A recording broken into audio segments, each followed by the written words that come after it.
Students, मैं professor Aman Aman, unique group of institution physics department की तरफ से। लास्ट टाइम हमने चैप्टर 19 अपना ख़त्म कर लिया था।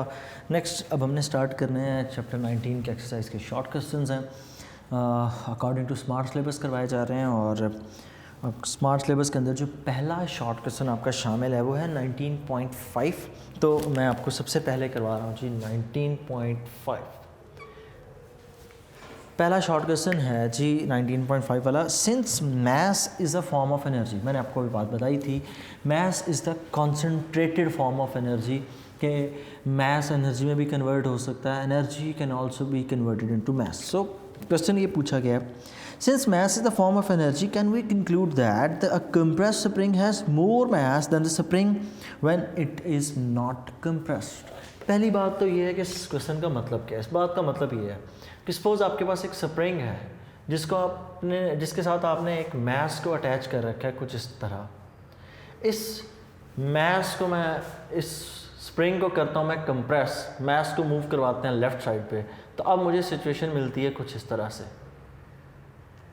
मैंने मैस को कर दिया है कंप्रेस। तो पूछा गया है कि इस केस में मैस ज़्यादा होगा या एम प्राइम ज़्यादा होगा।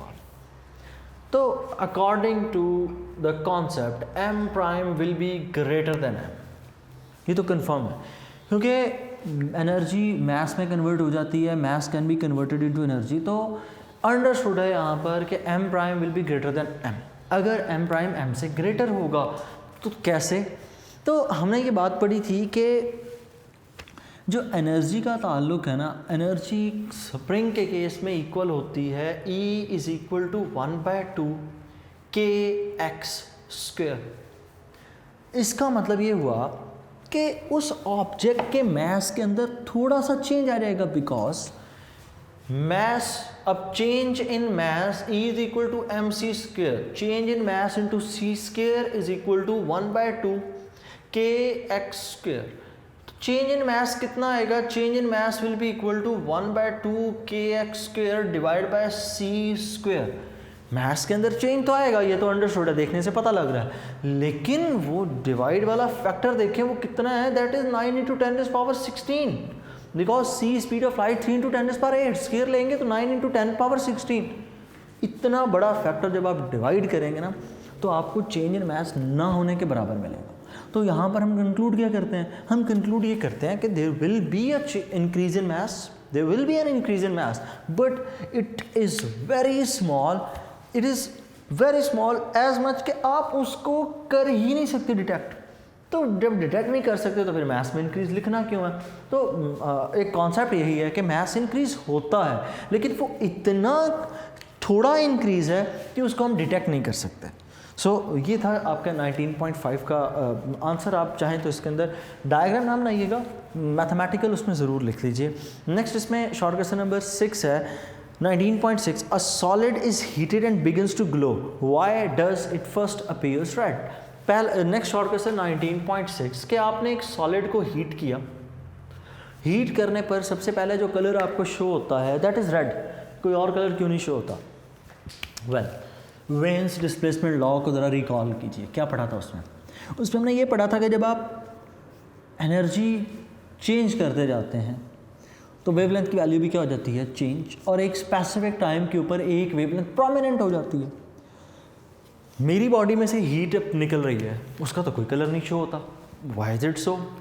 और दूसरी तरफ ये ऑब्जेक्ट है, ये अपने अंदर आपने किसी ऑब्जेक्ट को गर्म करें ना, फॉर एग्जांपल आपने फायर के ऊपर किसी भी मेटालिक स्पून को या किसी भी ऑब्जेक्ट को रखे ना, तो वो थोड़ी देर बाद हीट होते होते एक वक्त आता है वो रेड कलर का अपीयर होना शुरू हो जाता है।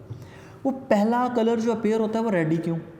असल में जब आप हीट करते हैं तो हीट करने पर वो स्पेसिमेन अपने अंदर से वेवलेंथ को एमिट भी कर रहा होता है। हमने ये बात पढ़ी थी उस टॉपिक के अंदर, हमने वहाँ पर कहा था कि एक वक्त में एक वेवलेंथ नहीं निकलती, सारी निकल रही होती हैं, सिर्फ नज़र वो आएगी जो उस वक्त प्रोमिनेंट होगी। तो यहाँ पर सिर्फ जब आप उसको गर्म करना स्टार्ट करते हैं तो सबसे पहले निकलती है इंफ्रारेड। ये वही वेवलेंथ है जो मेरी बॉडी में से भी एमिट हो रही है, जो आपकी बॉडी में से भी एमिट हो रही है, द फॉर्म ऑफ हीट। लेकिन आपको अपनी बॉडी में से हीट निकलती नज़र नहीं आती, सिर्फ फील होती है। नज़र क्यों नहीं आती? Because it is in infrared reason, और इंफ्रारेड रीजन को तो हम देख ही नहीं सकते। तो जब आप उसको हीट करते जा रहे हैं तो वेवलेंथ भी क्या होती जा रही है, बढ़ती चली जा रही है, और वो इनफैक्ट इंफ्रारेड से जंप करती है विजिबल रीजन के अंदर। वो इंफ्रारेड से कहाँ जंप करती है? Visible region. और विजिबल रीजन के अंदर जो पहली वेवलेंथ है, वो जो पहली वेवलेंथ है वो किस कलर की है? रेड। अगली कौन सी है? ऑरेंज। तो जब वो विजिबल रीजन में एंटर होगी तो पहली जो वेवलेंथ हमें नज़र आती है वो रेड है। तो चूंकि रेड सबसे बड़ी वेवलेंथ है तो सबसे पहले हमें उसी ने नज़र आना है। तो इसके रिप्लाई में आप ये लिखेंगे कि जब हम हीट करना स्टार्ट करते हैं, first it emits infrared region, वो उसके अंदर वेवलेंथ्स एमिट हो रही होती हैं, लेकिन जब मज़ीद हीट करते हैं तो वो विजिबल रीजन में जंप करती है, और विजिबल रीजन के अंदर पहला colour with the highest wavelength is red, so it will appear red. So next short question, what happens to the total radiation from a black body if its absolute temperature is doubled? आपने find करना है कि total radiation पे क्या फ़र्क पड़ता है जब टेम्परेचर को डबल कर दिया जाए। टोटल रेडिएशन एनर्जी के लिए फॉर्मूला है E is equal to sigma into 10⁴। So next short question है जी हमारा 19.7, what happens to the total radiation from a black body if its absolute temperature is double? कि जब आप टेम्परेचर को डबल करते हैं तो रेडिएशंस पे क्या फ़र्क पड़ता है। तो नेक्स्ट चीज़ है जी टेम्परेचर को डबल करने पर, हमने इक्वेशन इसमें पढ़ी थी Stefan Boltzmann law, E is equal to sigma into 10⁴। अगर मैं टेम्परेचर को डबल करूँ तो मैं इसको नया एक नाम दे देता हूँ, E prime is equal to sigma, और T नहीं, मैं अब टेम्परेचर चूँकि डबल कर रहा हूँ तो मैं लिख दूँगा 2 इंटू T, और ऊपर जिस तरह पहले लिखा हुआ है 10⁴ तो as it is. So E prime is equals to sigma 10⁴, और 2 की पावर 4 को सॉल्व करें इट बिकम 16। तो इसको मैं यूँ भी लिख सकता हूँ, E prime is equal to 16 sigma 10⁴, so E prime is equal to 16, और sigma T4 is equal to E, तो एनर्जी पहले से कितने टाइम्स हो जाएगी? It will become 16 times. आप जल्दी में इस शॉर्ट क्वेश्चन को गलत कर देते हैं कि टेम्परेचर डबल तो रेडिएशन डबल। रेडिएशन डबल नहीं होती, इंटेंसिटी जो है, असल ये फॉर्मूला आपको बताया था, it is not about the energy, it is about the intensity, और इंटेंसिटी कितनी बढ़ जाती है? It increases by 16 times. और इसका प्रॉपर प्रूफ इस तरह लिख कर आपने उसको सॉल्व करना है, मतलब बाकायदा मैथमेटिकल फॉर्म में रिटन में लिखें तो उसका वो इम्पैक्ट क्रिएट नहीं होता जो मैथमेटिकल का है। सो नेक्स्ट शॉर्ट क्वेश्चन है 19.8, a beam of red light and a beam of blue light have exactly the same energy.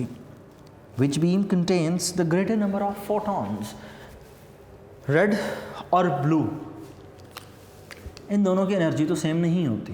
Blue की एनर्जी ज़्यादा होती है, रेड की एनर्जी कम होती है, लेकिन यहाँ पर क्या कहा गया है? A beam of red light and the beam of blue light both have same energy. अगर दोनों की एनर्जी सेम है, हाउ इज़ इट पॉसिबल कि दोनों की एनर्जी सेम हो? तो हमने यहाँ पर एक रिलेशन पढ़ा था, हमने एक जो रिलेशन पढ़ा था प्लैंक्स क्वांटम थ्योरी में, that was E is equals to HF। ये फॉर्मूला तब यूज़ होता है when you are talking about 1 photon. अगर ये n नंबर ऑफ फोटॉन्स के लिए हो then this formula is written as E is equals to NHF। और इसी तरह दूसरी राइट रेड है तो मैं रेड कलर यूज़ कर लेता हूँ, E is equals to NHF। दोनों की एनर्जी तो उसने कहा सेम है, कैसे? फिर देख लें, a beam of red light and the beam of blue light have exactly the same energy. इसका मतलब इन दोनों की एनर्जी सेम है। इसका मतलब ये है इस बात का, NHF is equal to NHF, H से कैंसल। बाकी इक्वेशन हम यूँ लिख सकते हैं, N ओवर ये n इधर मल्टीप्लाई इधर आकर क्या हो जाएगा? Divide, is equal to frequencies. ये ब्लू की फ्रीक्वेंसी यहाँ पर एज इट इज़ रहने दें, जबकि ये जो रेड की फ्रीक्वेंसी इधर आकर क्या हो जाएगी? डिवाइड। यहाँ से मैंने f को ला कर डिवाइड कर दिया, इधर n को ले जाकर मैंने डिवाइड कर दिया। Frequency of blue frequency of red से क्या होगी, ज़्यादा होगी, अंडरस्टूड है। Frequency of blue is greater than frequency of red, hence to have the same ratio, जो रेशो इस तरफ है वही रेशो इधर बननी चाहिए। इसका मतलब the number of red photons will be greater then number of blue photons. तो आप इसको पेपर में कैसे सॉल्व करेंगे? मैंने तो रेड और ब्लू कलर से, तो मेरे लिए सॉल्व करना आसान है। आप क्या कीजिएगा, आप ब्लू के लिए 1 यूज़ कर लीजिएगा, मतलब N1 F1, जबकि रेड के लिए N2 और F2। तो इसको इस तरह से भी सॉल्व किया जा सकता है। सो मैथमेटिकली में इसको शो कर दीजिएगा, it would be better for you, और इजी टू अंडरस्टैंड होता है, easy to attain the marks. सबसे अच्छा फार्मूला यही होता है कि आप मैथमेटिकल जितना हो सके शॉर्ट क्वेश्चन में लिखें, जहाँ ज़रूरी हो वहाँ पर। ये नहीं कि शॉर्ट क्वेश्चन में ज़रूरत ही नहीं है वहाँ पर आप लिख रहे हो। नेक्स्ट है 19.9, विच फोटोन रेड, ग्रीन और blue carries the most energy. आपने सिर्फ मोस्ट के बारे में बताना है। एनर्जी एंड मोमेंटम, दो चीज़ों का पूछा गया है। Which photons have most energy, the red, green और द ब्लू। ब्लू के पास फोटॉन्स की एनर्जी ज़्यादा होती है, इसकी वजह क्या है? तो आइए देखते हैं। 19.9 हमने फार्मूला पढ़ा था, E = hf, एनर्जी फ्रीक्वेंसी के साथ डायरेक्टली रिलेट करती है। ब्लू की फ्रीक्वेंसी सबसे ज़्यादा, ब्लू की फ्रीक्वेंसी सबसे ज़्यादा, एनर्जी सबसे ज़्यादा। तो फ्रीक्वेंसी एनर्जी के लिहाज से नंबर 1 पर होगा ब्लू, नंबर 2 पर होगा ग्रीन और नंबर 3 पर होगा रेड। ओके, ब्लू की फ्रीक्वेंसी सबसे ज़्यादा है, एनर्जी ब्लू की सबसे ज़्यादा होगी। मोमेंटम के लिए रिलेशन, तो मोमेंटम के लिए हमने रिलेशन कुछ पढ़ा था, मोमेंटम P = h/λ, ये मोमेंटम का रिलेशन है। और इसके लिए हमने कुछ चाहें तो यूँ भी इस बात को कह सकते हैं कि वेवलेंथ जितनी ज़्यादा होती जाएगी मोमेंटम उतना कम होता जाएगा, because momentum and the wavelength has inverse relation.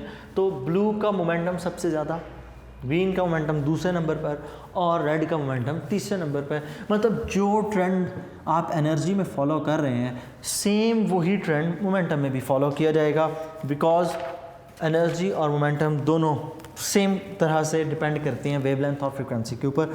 Next short question है, which has the lower energy quanta, radio waves of the और द एक्स रेज। तो आपने ये बताना है कि लोअर एनर्जी किसके पास होती है। एक बात तो अंडरस्टूड है, एनर्जी का ताल्लुक किस चीज़ से है, फ्रीक्वेंसी के साथ, अभी हमने डिस्कस किया। सो 19.20 का आंसर एग्जैक्टली इसी न्यूमेरिकल से, शॉर्ट क्वेश्चन से दिया जा सकता है कि उसने पूछा कि किसके पास एनर्जी कम है। एक लिखी है रेडियो वेव्स, दूसरी लिखी है एक्स रेज। तो एक्स रेज की फ्रीक्वेंसी ज़्यादा होती है, एक्स रेज की फ्रीक्वेंसी ज़्यादा होती है, रेडियो वेव्स की फ्रीक्वेंसी कम होती है। इस बात को यूँ याद रखिएगा, रेडियो वेव्स आपके सेल फोन्स का हिस्सा है। एक्स रेज आपको पता है कि एक्स रेज बॉडी में से पेनिट्रेट कर जाती हैं। रेडियो वेव्स आपकी बॉडी को नुकसान तो नहीं देती, वो स्किन को बर्न तो नहीं करती हैं, एक्स रेज उसको ख़राब कर लेती हैं। इसका मतलब ये हुआ कि एक्स रेज के पास हायर एनर्जी है, फ्रीक्वेंसी भी ज़्यादा होगी। तो आप रिलेशन इसमें लिखेंगे E = hf, और आप कहेंगे कि चूँकि एक्स रेज की फ्रीक्वेंसी ज़्यादा है, so X rays has more energy, और रेडियो वेव्स के पास एनर्जी कम होगी because they have lesser frequency. Does the brightness of the beam of light primarily depend on the frequency of the photon or the number of photons?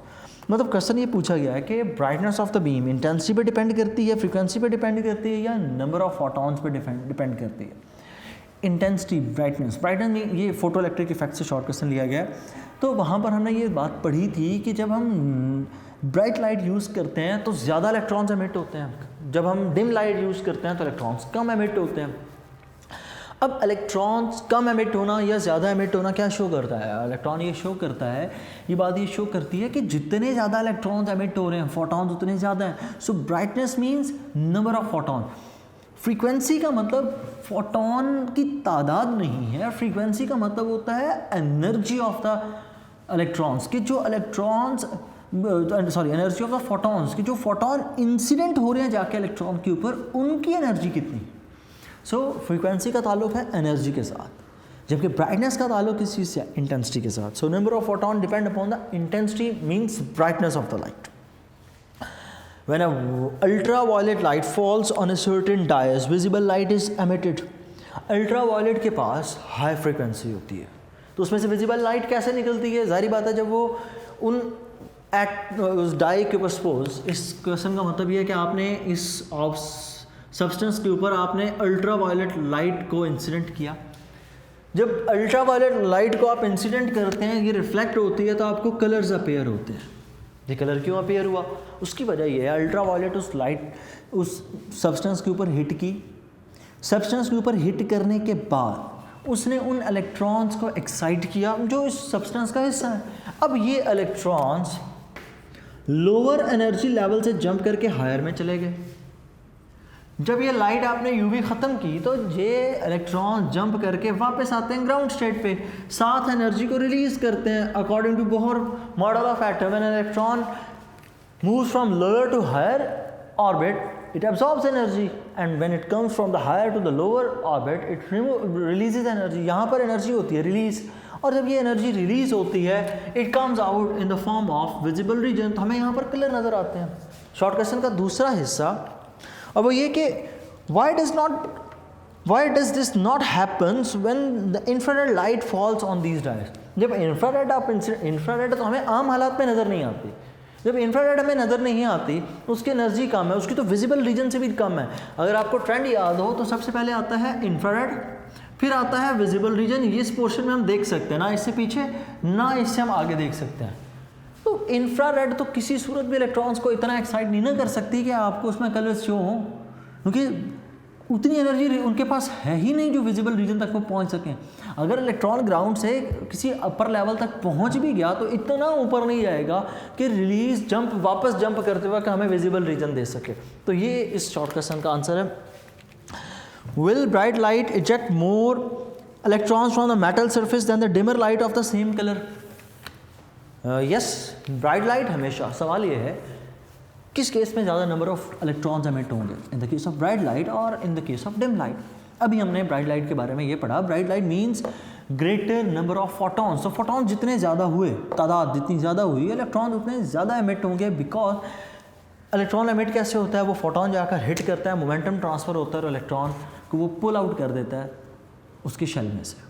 इस बात का मतलब ये हुआ कि जब वो इलेक्ट्रॉन उस शेल में से बाहर निकलेगा तो डिपेंड किस चीज़ पे तादाद करेगी एमिटेड इलेक्ट्रॉन्स की, नंबर ऑफ फोटॉन्स पे। अगर 4 फोटॉन आ रहे हैं तो वो 4 इलेक्ट्रॉन को ही नॉकआउट करेंगे। अगर 10 फोटॉन आएंगे तो 10 इलेक्ट्रॉन्स को नॉकआउट कर देंगे। यूँ इस बात का मतलब ये हुआ कि जितनी ज़्यादा ब्राइटनेस होगी उतने ज़्यादा फोटॉन्स एमिट होंगे, और अगर डिम लाइट होगी तो नंबर ऑफ फोटॉन्स कम एमिट होंगे। नेक्स्ट 19.14 और आज का लास्ट शॉर्ट क्वेश्चन है 19.14। Will higher frequency light eject greater number of electron than the lower frequency light? ये चीज़ डिपेंड ही नहीं करती। Frequency does not depend upon the knocking out of electron, although ये फ्रीक्वेंसी कम अज़ कम इतनी हो कि इलेक्ट्रॉन नॉकआउट हो सके। ये बात जहन में रखिएगा। मतलब मैं जब इस शॉर्ट क्वेश्चन को पढ़ रहा हूँ तो मैं इस बात का मतलब ये ले रहा हूँ कि जो भी एनर्जी यूज़ हो रही है वो फ्रीक्वेंसी पर इलेक्ट्रॉन्स एमिट होते हैं। मतलब ये थ्रेशहोल्ड फ्रीक्वेंसी से ऊपर की बात हो रही है। अगर थ्रेशहोल्ड फ्रीक्वेंसी से नीचे की बात हो तो फिर तो अंडरस्टूड है, फिर तो इलेक्ट्रॉन निकल ही नहीं सिरे से। लेकिन अगर दोनों फ्रीक्वेंसी थ्रेशहोल्ड फ्रीक्वेंसी से ऊपर की फ्रीक्वेंसी की बात हो रही है, then I will go for कि then I will reply it in the same way for the both cases कि दोनों केसेस के अंदर एक जितने नंबर ऑफ फोटॉन्स एमिट होंगे। फ़र्क कहाँ पर आएगा? अगर आप हायर फ्रीक्वेंसी को यूज़ कर रहे हैं या लोअर फ्रीक्वेंसी को यूज़ कर रहे हैं तो नंबर ऑफ फोटॉन्स बराबर होंगे, इलेक्ट्रॉन्स जो एमिटेड होंगे वो बराबर होंगे, लेकिन इलेक्ट्रॉन्स के पास एनर्जी बराबर नहीं होगी। Higher frequency means higher energy, lower frequency means lower energy. तो अगर लोअर फ्रीक्वेंसी आपने कम रखी है तो आपको अल्टीमेटली जो इलेक्ट्रॉन्स एमिट होंगे उनके पास एनर्जी भी कम होगी, और अगर आपने फ्रीक्वेंसी ज़्यादा रखी है तो ऑब्वियसली जो इलेक्ट्रॉन्स होंगे उनको एनर्जी भी कम मिलेगी। अब यहाँ पर मैं थोड़ा सा आपको फोटो इलेक्ट्रिक इफेक्ट एक्सप्लेन कर दूँ। उस टॉपिक में हमने ये बात की थी कि जब आप लाइट इंसिडेंट करते हैं ना मेटल सरफेस के ऊपर, तो वो इलेक्ट्रॉन्स को एमिट करती है। अब इलेक्ट्रॉन्स का एमिट होना कैसे पॉसिबल है? वो इस तरह पॉसिबल है कि light is a form of energy. जब इलेक्ट्रॉन्स के ऊपर इंसिडेंट होती है, इलेक्ट्रॉन उस एनर्जी को अब्सॉर्ब करता है, वो पहले शेल से दूसरे में जम कर जाएगा, दूसरे से होता तीसरे में, क्योंकि मुसलसल एनर्जी आप इंसिडेंट करते जा रहे हैं। इलेक्ट्रॉन ग्राउंड स्टेट से ऊपर आता जा रहा है, एक वक्त इतना दूर वो न्यूक्लियस के होल्ड से हो जाएगा कि अब nucleus has no hold on it, nucleus में बाहर आ गया। इसका मतलब लाइट ने क्या काम किया, लाइट के फोटॉन्स हैं उस इलेक्ट्रॉन्स को रिमूव करवा दिया। होता यूँ है कि एक फोटॉन जाकर इलेक्ट्रॉन के ऊपर हिट करता है और अपना मोमेंटम ट्रांसफ़र करता है। मोमेंटम का ट्रांसफ़र करना पहली चीज़ तो ये यहाँ पर शो कर देता है कि electron behaves like a wave, particle के तौर पर बिहेव करता है, उसने जाके मोमेंटम ट्रांसफ़र किया। लेकिन यूँ इलेक्ट्रॉन्स का उनको नॉकआउट कर देना, तो ये भी आती शो करता है कि वहाँ पर वो एज ए वेव यूज़ हो रही है। फिर नेक्स्ट चीज़ इसमें, जब इलेक्ट्रॉन वहाँ से एमिट हो जाता है तो इलेक्ट्रॉन्स की तादाद किस चीज़ पे डिपेंड करती है? द नंबर ऑफ फोटॉन्स पे डिपेंड करते हैं। जितने ज़्यादा नॉकआउट करने के लिए आपके पास फोटॉन्स अवेलेबल होंगे, इलेक्ट्रॉन्स भी उतने ज़्यादा एमिट होंगे। It means when you use a bright light there is larger tendency to remove the electron, but in case of dimmer light the situation becomes totally inverse of the first case, that we will have lesser amount of photons, कि आपके पास photons की जो तादाद होगी वो कम हो जाएगी, क्योंकि जब photons कम होंगे तो डिमर लाइट के अंदर तो obviously laser number of electrons होंगे। अब आ जाता है कि अगर आप दो डिफरेंट फ्रीक्वेंसीज़ को रख दें, फिर मतलब एक तरफ आपने ब्लू लाइट को यूज़ किया, एक तरफ रेड, अगर दोनों की ब्राइटनेस सेम हो, मतलब जितनी दूर आपने ब्लू लाइट रखी है उतने ही दूर आपने एक रेड लाइट रखी है, देन व्हाट विल हैपन, जब हम ब्लू लाइट को रखेंगे तो ब्लू लाइट भी इलेक्ट्रॉन्स एमिट करवा रही है, रेड लाइट भी इलेक्ट्रॉन्स एमिट करवा रही है, दोनों की ब्राइटनेस सेम है, both have same number of photon, both will eject equal number of electron, in both cases there will be the equal amount of current, but the potential, the stopping potential will be different for the both cases. इस case में stopping potential ज़्यादा होगा, red के case में stopping potential कम होगा, because इस blue light के जो फोटॉन हैं वो अपने पास ज़्यादा एनर्जी रखते हैं, जबकि ये जो रेड लाइट के फोटॉन्स हैं ये अपने पास कम एनर्जी रखते हैं। सो इस चीज़ से हम ये बात कंक्लूड करते हैं कि when you use a bright light it means more number of photons, and you are talking about the more number of photons it means more number of electrons will be ejected. On the other hand, when it is dim light, so lesser number of photon and lesser electrons will be ejected. तो short question पूछा गया था, अच्छा short question में इतना सारा ना लिख दीजिएगा, जितना पूछा गया उतना रखिएगा। सिर्फ कॉन्सेप्ट आपका क्लियर करने के लिए मैं डिटेल ज़्यादा बता देता हूँ। अक्सर ऐसा होता है, आपको मैं अक्सर ये बात कहता रहता हूँ कि आप खुद भी कॉन्सेप्ट से पढ़ा करें। क्वेश्चन लिखा हुआ, will higher frequency light eject greater number of electron than the lower number of lower frequency light. तो आप कहेंगे ये डिपेंड ही नहीं करती बात, आपने इसके आंसर में लिखना है दोनों एक जितना इलेक्ट्रॉन्स एमिट करेंगे, बस फ़र्क ये होगा हायर फ्रीक्वेंसी के अंदर हायर एनर्जी होगी, लोअर फ्रीक्वेंसी के अंदर लोअर एनर्जी होगी। बस इस हिस्से को याद रखिए कि ब्लू हमेशा अपवर्ड होगा, रेड हमेशा डाउनवर्ड होगा in case of energies, but in case of photons दोनों क्या होंगे, आपस में इक्वल होंगे। सो बाकी जो शॉर्ट क्वेश्चंस रह गए ये हम करेंगे इंशाल्लाह अपने नेक्स्ट लेक्चर में। मुझे दीजिए इजाज़त, अल्लाह हाफ़िज़।